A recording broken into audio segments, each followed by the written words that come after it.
Soon, we enter one of the posh houses in the neighborhood, and we hear whimpering coming from upstairs. As we follow the sounds, we see that someone's getting it on in the guest bedroom, and the girl calls us mother. As the girl tries to defend her actions, the mother grabs her and slams her head against the wall before going after the boyfriend. After a nice little heavy metal title screen, we see a woman playing an atrocious song in a room. We eventually see that Sam is just standing outside the pizza place showing her coworkers the video on her phone. Soon, her boss comes out and calls out deliveries for each of them. When Sam comes inside to gather her order, we see that she's really struggling financially, and she heads out to her moped. As she gets ready to leave, she chants a calming mantra, then heads out. When she gets to the delivery, the guy that's waiting on her has her help move a couch inside. The next one after tries to get her to pee on her client. The final customer tries to tip her with her dead husband's sweater. Dream job, everyone! I do not miss those days. Once back at the pizza place, Sam accepts a delivery that goes to a rich section just outside of town. But when she gets ready to leave, her coworker tells her a story. So I'm in there getting it like ribbit, like everybody's all Where is this animalistic orgy? If ribbit's your animal sex sound, I think we found the place for you. As she pulls up to the gate, she pushes the button to call for someone, but the gate simply opens for her. Sam parks right in front of the gigantic house and walks the pizzas up to the front door. When a man answers the door, his stoic attitude makes Sam seem timid, but she eventually gets all the pizzas to him. After she gets him to sign the receipt, she sees that he didn't tip, and she tries to get him back to the door. After there's no answer, she tries to start her moped, but it's unsuccessful. So Sam marches up the steps to the front door again and knocks furiously to get someone to come help her. Sure enough, Sam walks around the house to try and find another way in. When she finds an unlocked door, she sneaks in and hears applause come from the other room. Once she finds the group of rich people gathered in the sitting room, she crosses the sea of people to try and get someone's attention. Suddenly, the woman in front, Danica, asks everyone if they're prepared to give their souls to Satan. Of course, Sam missed out on that part of the speech, but the person she's talking to is trying to warn her away from the festivities. Sam doesn't listen, and she decides to address the entire group. Once one of the members asks Sam if she's a virgin, it becomes painfully clear that she is indeed a virgin. Danica comes over and blows some sleeping powder in Sam's face, and when she comes to, she's locked in a room with Danica's husband, Samuel. Samuel tells her that the group outside is going to sacrifice them to contact Baphomet. I've never known Satanists to be so forward about their ceremonies. Once Samuel finds out that Sam is a virgin, he tries to warn her that she's going to have the worst outcome of everyone. Samuel chases Sam around the room in his tighty-whities, and he eventually pins her down and tears her shirt. When Sam hears her phone going off, she punches Samuel in the nose to get him off of her. And Samuel grabs a gun from somewhere. He tries to shoot her, but the gun ends up being jammed. When he turns it on himself to inspect it, the gun goes off, and he bleeds out on the floor. Meanwhile, Danica and the others prepare everything for the sacrifice. When they come in to gather the sacrifices, Danica notices Samuel bleeding out on the floor, and she kneels next to him to shove her arm elbow deep into his neck wound. When she pulls her hand out, she seems to be holding what she calls his soul, but she has no idea where Sam disappeared to. Sure enough, Sam runs down the street until she comes to one of the houses where she finds a babysitter that's open to helping her. Sam begins to suspect there's something else going on in the house, and it becomes clear that the babysitter isn't who she said she is. Soon, one of the little hellions drops dead on the carpet, and the other's tasing Sam in the leg. This is one of those neighborhoods you hear about that's so close-knit that you don't even want to try to start to be a part of it. This is pure film gold. It's not every day you see a young woman punch a boy that's tasing her while his twin brother lies dead on the floor. They just don't make movies like they used to. The babysitter grabs the taser and leads Sam upstairs, where the babysitter's sister walks out with a giant drill strapped on her crotch. After Sam knocks the babysitter into the crotch drill, the sister ends up charging and sticking the drill through the wall, which electrocutes both of them. Now that they're out of the way, Sam goes to investigate the muffled scream she heard from the bedroom. When she goes inside, she sees that they had a girl tied up on the bed, and it turns out to be Judy, Danica's daughter. As the two of them leave the house, Sam looks back and sees the creepy hopscotch girl looking at her from the balcony. Soon, Danica and the other Satanists show up at the neighbor's house to search for Sam, but they end up finding the murdered girls instead. This film has nothing but the epitomes of perfect parents. They even hand off their own kids for the other kids to murder them. The art of sharing responsibility. Everyone should learn that somehow. After they go back to Danica's house, they pull out a soul souffle from the oven, and Danica feeds the pulsating creature some of her blood. They give the creature the bloody shirt that Sam threw away, and they set it loose to find their virgin. This was absolutely disgusting. The whole act felt very sensual, so I guess it does go along with the image, but they could have given the creature a different mouth than they did. Soon, Sam and Judy head to another neighbor's house, and Judy starts to lay down lines of salt in front of the doors and windows before grabbing a bottle of liquor. Sam still doesn't believe a word she says, and she heads upstairs to get changed so she can leave. After she takes a shirt, she notices some demonic kids drawing framed on the dresser. Meanwhile, one of the windows is cracked open and a gust of wind blows away the salt barrier. When Sam sits down on the bed, she finds out that she's not alone as a demon throws the sheet over her head and tries to choke her. After Judy comes in to help, she douses the sheet in water and throws it in the freezer.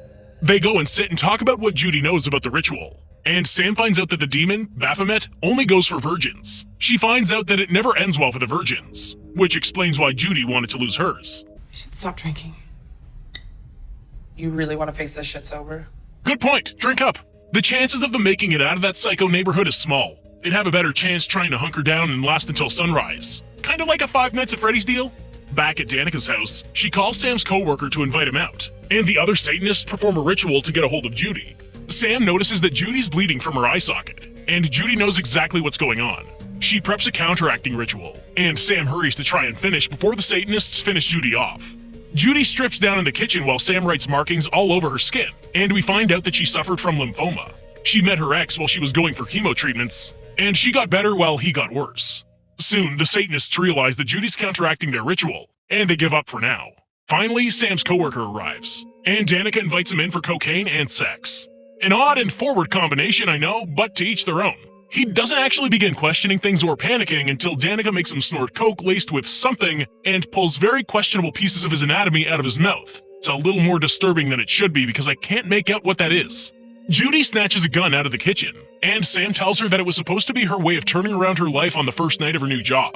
After an inspirational pep talk from Judy, the two of them head out to get their freedom from the night. Back with Danica, she looks at the organ she pulled out of the coworker, and she realizes that she knows where they are. She even sounds a little surprised by where that is. But the Satanists come in and accuse her of teaching her daughter too much.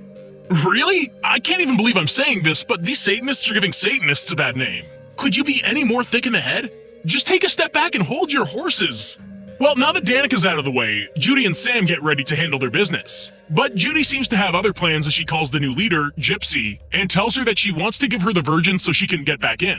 After Gypsy realizes that she's calling from her own home, she leads the Satanists over, and they search for the girls. Back at Danica's house, Danica comes to, and she pulls the steak out of her skull.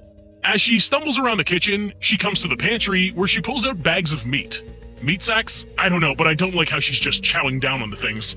Danica calls out to Baphomet for help in finding the girls. And we see that they're running through the woods until Sam trips on a tree root and gets separated. The forest starts to play tricks on her, and a tree even comes to life and snatches her. Judy finds her way back just in time to save her, but when they get out of the woods, they're face to face with Danica. Danica tries to talk with them civilly, but that proves to be a moot point as Judy tries to let Sam leave. Before Sam can go, Danica pulls out a piece of jewelry that seems to have some sort of control over Judy's life force. And as she falls to the ground, Sam picks up the gun. That doesn't last long because Danica just pushes her back with an invisible barrier. Sam passes out, and when she comes to, she hears Judy's voice calling her name as they're lying on a ritual table. When they look around, they see that all the Satanists are gathering to begin the ceremony. Danica walks out of the house and makes her way inside the salt circle that one of them's lying down. She passes one of the youngest members and promises that the past is the past, and forgives her for what happened to her. When she gets to Gypsy, she isn't as forgiving. That's terrifying. If I could choose one way not to die, drowning would be the one I'd pick. Something about struggling in your last moments on this earth while you try and salvage what's left is unsettling, while being flooded with water in your lungs. As Gypsy falls to the ground dead, she scrapes a divide in the salt circle of protection. As Danica makes her way to the ritual table, she tells the woman that stabbed her in the skull that she'll never forgive her, and she makes her way to the girls on the table. She warns Sam about the sexual encounter she's about to have, and she tells Judy about how disappointed she is in her after she had given her the opportunity to be the chosen one for Baphomet. Danica turns to the crowd and starts to chant the words that are meant to summon Baphomet, and the crowd joins in when it's their time. As they all put masks on and take their clothes off, an orgy seems to begin. Meanwhile, Sam's lying on the ritual table, and she seems to see Baphomet in the crowd. Sure enough, Sam's belly seems to grow to the size of a 9-month pregnant mother in the matter of seconds. Danica also leans in and slices Judy's throat as a way to get across to Sam. When she gives birth, she sees that it's only 2 little fuzzy bunnies, but she hears a boy call her name. Soon, she wakes up in the backyard of a house. As Sam wakes up, she finds the creepy hopscotch girl has somehow made everyone disappear, and we find out that she's actually Samaziel, a demon that's higher than Baphomet. She shows Sam where Gypsy had broken the salt seal, and she tells Sam that she made everyone disappear. I like this. I would have just conceded a while ago so that it doesn't prolong the suffering and nightmare. I mean, when we get back to reality, Samaziel's standing amongst the Satanists, and she laughs horribly as someone comes up and decapitates Danica. Sam's first response is to grab the remaining bunny and run inside. Logical.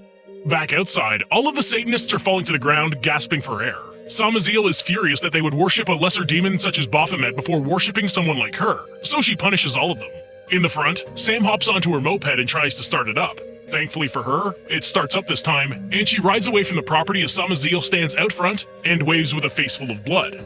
Sam can't believe that she escapes as she drives down the road. And the next morning, she rushes into work to grab the $5 she left the night before.